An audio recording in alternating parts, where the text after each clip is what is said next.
오늘 말씀은 시편 96편 1절부터 13절입니다. 시편 96편 1절부터 13절입니다. 새 노래로 여호와께 노래하라. 온 땅이여 여호와께 노래할지어다. 여호와께 노래하여 그의 이름을 송축하며 그의 구원을 날마다 전파할지어다.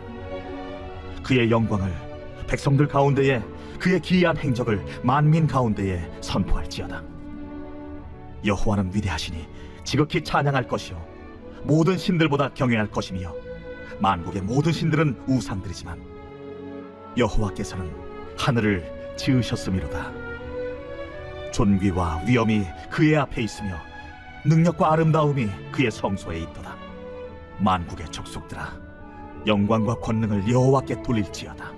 여호와께 돌릴지어다. 여호와의 이름에 합당한 영광을 그에게 돌릴지어다. 예물을 들고 그의 궁정에 들어갈지어다. 아름답고 거룩한 것으로 여호와께 예배할지어다. 온 땅이여 그 앞에서 떨지어다. 모든 나라 가운데서 이르기를 여호와께서 다스리시니 세계가 굳게 서고 흔들리지 않으리라. 그가 만민을 공평하게 심판하시리라 할지로다. 하늘은 기뻐하고 땅은 즐거워하며 바다와 거기에 충만한 것이 외치고 밭과 그 가운데 있는 모든 것은 즐거워할지로다.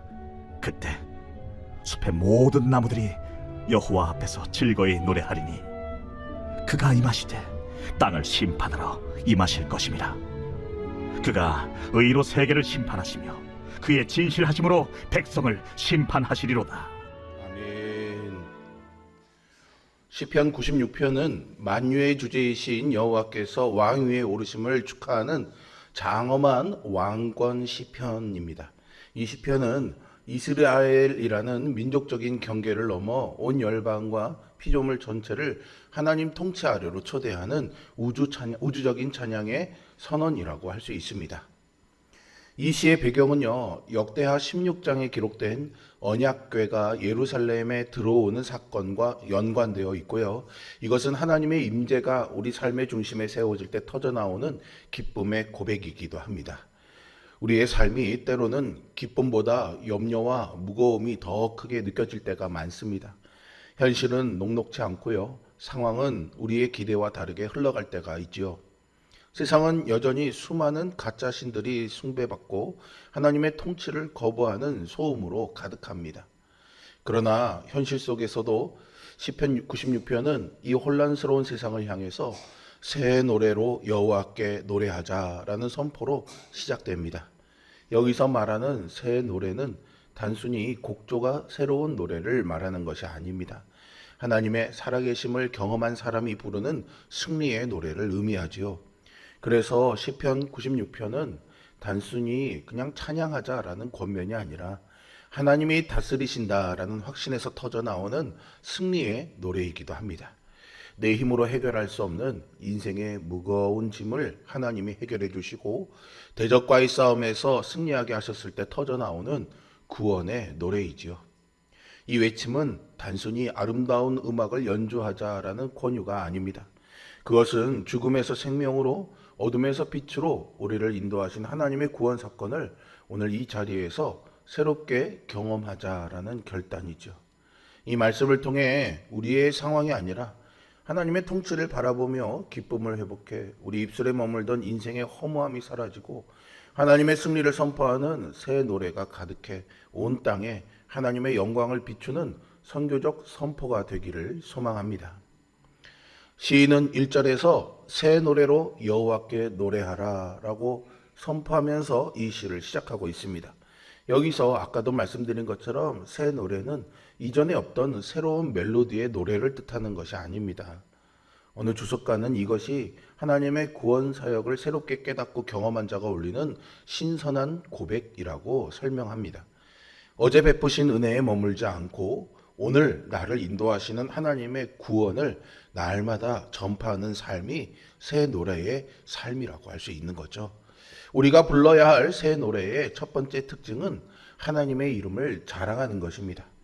2절과 3절은 그의 이름을 송축하며 그의 영광을 백성들 가운데 선포할지어다 라고 노래합니다.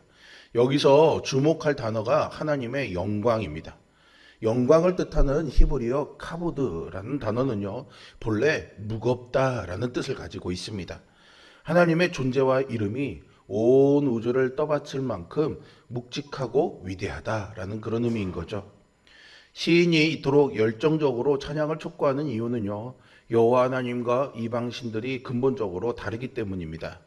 5절에서 말하는 이방신들, 즉 우상들은 어떤 존재일까요? 우상들로 번역된 히브리어 엘릴림이라는 단어는 아무것도 아닌 것, 헛것 이것을 의미합니다. 선지자 예레미야는 우상을 가리켜서 오이밭에 호수아비 같다라고 표현하기도 했습니다. 사람이 손으로 만든 우상은요, 생명력이 없으니 우리 여호와 하나님만은 하늘을 지으신 창조주이심을 기억해야 하겠습니다. 그분 앞에는 존귀와 위엄이 있고요, 그분의 성소에는 능력과 아름다움이 가득하다고 6절에서 시인은 노래합니다.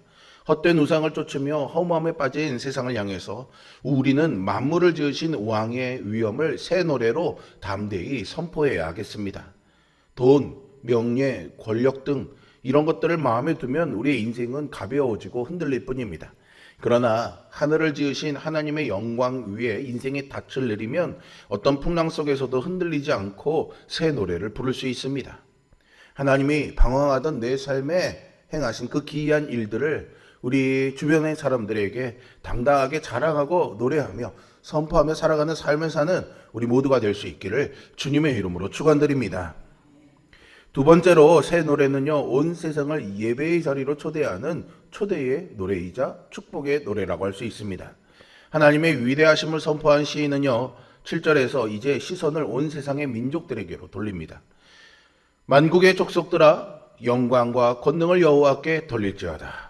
여기서 돌리다라는 뜻의 히브리어 야하브라는 단어는 마땅히 드려야 할 것을 인정하고 바치는 행위를 의미합니다.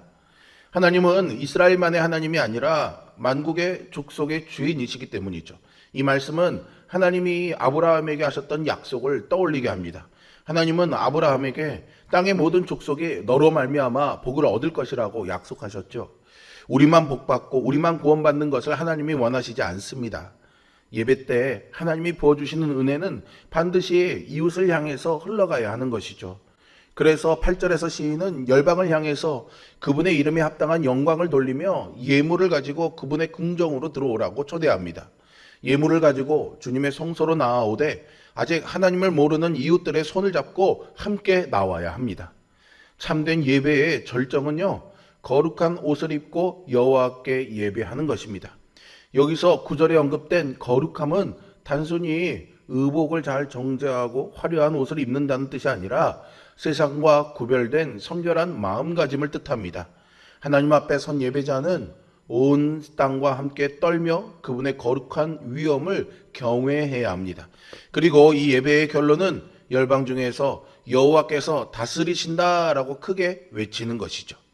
하나님의 통치가 선포될 때 비로소 세계는 견고히 서고 흔들리지 않게 됩니다. 우리의 예배는 교회의 담장을 넘어 무질서한 세상 속에서 하나님의 통치 질서를 세우는 강력한 영적 무기가 됩니다. 여호와께서 다스리신다라는 이 놀라운 소식을 우리만 알고 있는 것이 아니라 정처 없이 방황하는 이웃들에게도 전해야 합니다. 그들도 하나님의 통치 아래 들어와 참된 평안을 누리게 하는 것, 그것이 바로 선교 공동체인 교회의 사명이죠. 우리 입술의 새 노래가 담장 넘어 이웃들에게 전달될 때 그들도 인생의 주인을 찾고 참된 복을 누릴 것입니다. 마지막으로 새 노래는요, 장차 오실 주님을 기다리는 소망의 노래입니다. 시의 마지막 부분에서 찬양의 대열은 인간을 넘어서 온 피조 세계로 확장됩니다. 먼저 11절에서 하늘은 기뻐하고 땅은 즐거워하며 바다와 거기에 충만한 것들이 외치며 화답하지요. 그리고 12절에서 밭과 그 가운데 있는 모든 것, 그리고 숲의 모든 나무가 여호와 앞에서 즐거이 노래합니다. 이 장면은 타락으로 인해 신음하던 만물이 창조주의 임재 앞에서 마침내 회복을 경험하며 터뜨리는 환희의 합창이라고 할 수 있습니다. 사람뿐 아니라 짐승과 나무들까지 왜 이토록 기뻐하는 것일까요? 만물이 이토록 기뻐하고 찬양하는 결정적인 이유는 13절에서 보시는 것처럼 주님이 심판하러 임하시기 때문입니다. 성경에서 하나님의 심판은 두려움 파괴가 아니라 억울함을 씻어주고 뒤틀린 것을 바로잡아주는 회복의 사건입니다. 따라서 세상 사람들에게 심판은 무서운 소식이지만 하나님의 백성에게 심판은 굽은 것이 바로잡히는 기쁜 날인 것이죠. 살다 보면 억울한 일도 있고요. 가슴을 칠 때도 있습니다. 악한 사람이 득세하고 의인이 고난받는 현실에 탄식할 때도 있죠. 그러나 13절은 주님이 임하셔서 공의와 진실함으로 세상을 심판하실 것이라고 선언하고 있습니다. 불의와 거짓이 판치는 세상 속에서 하나님의 공의로운 심판은 의인들에게 가장 큰 복음입니다. 우리는 이 정의로운 왕의 재림을 기다리며 자연 만물과 함께 소망의 노래를 불러야 합니다. 우리 눈물을 닦아주시고 억울함을 풀어주시고 뒤틀린 세상을 공평하게 바로잡으실 예수님이 다시 오실 것이기에 우리는 소망의 노래를 부를 수 있습니다. 시편 96편은 우리를 이기적인 신앙의 틀에 가둬놓지 않습니다. 우리의 찬양은 온 땅과 만국을 향해서 뻗어나가야 합니다. 하나님은 지금도 우리의 새 노래를 통해서 열방이 주께 돌아오기를 기다리고 계시죠. 여러분의 일상은 하나님의 영광을 선포하는 성소입니까? 우리가 드리는 예배가 단순히 형식적인 예물을 바치는 시간에 그치고 있지는 않습니까? 하나님이 주인 되시면 우리 입술에서 하나님이 다스리시니 온 땅은 즐거워하라 라는 승리의 노래가 터져 나옵니다. 하나님을 왕으로 모시고 그분의 영광을 사모하며 살아갈 때 주님은 우리의 한숨을 소망의 노래로 바꾸어 주실 것입니다. 거룩한 옷을 입고 주님의 통치를 선포하십시오. 삶의 현장에서 정직과 사랑으로 하나님의 공의를 드러낼 때 우리는 비로소 새 노래를 부르는 참된 예배자가 될 것을 사모합니다. 만국을 새롭게 하시고 공의로 다스릴 주님의 임재를 기뻐하며 오늘 하루도 우리보다 앞서 행하시는 왕 되신 여호와를 온 세상에 자랑하는 복된 증인으로 살아가는 우리 모두가 될 수 있기를 주님의 이름으로 축복합니다. 기도하겠습니다. 주님, 온 땅을 다스리시며 우리의 생사화복을 주관하시며 장차 오셔서 우리를 구원하시며 우리의 연약함과 부족함들을 하나님의 강함으로 바꿔주시며 우리 억울함을 신원해 주실 하나님을 찬양합니다. 오늘 시편의 고백처럼 우리가 이 믿음의 고백을 가지고 우리의 내적인 마음을 향해서 내 영혼아 주를 찬양하라 라는 고백도 있어야겠지만 세상을 향해서 온 땅이여 여호와를 찬양하라, 새 노래로 찬양하자라고 외칠 수 있는 믿음의 삶을 사는 우리 모두가 되게 하여 주시옵소서. 성령의 기름 부으심을 구합니다. 내 의지와 결단으로 할 수 없는 찬양임을 고백합니다. 하나님이 하늘로부터 부어주시는 은혜, 성령의 기름 부으심이 있을 때 우리 안에서 이 찬양과 기쁨이 터져 나올 것을 소망합니다.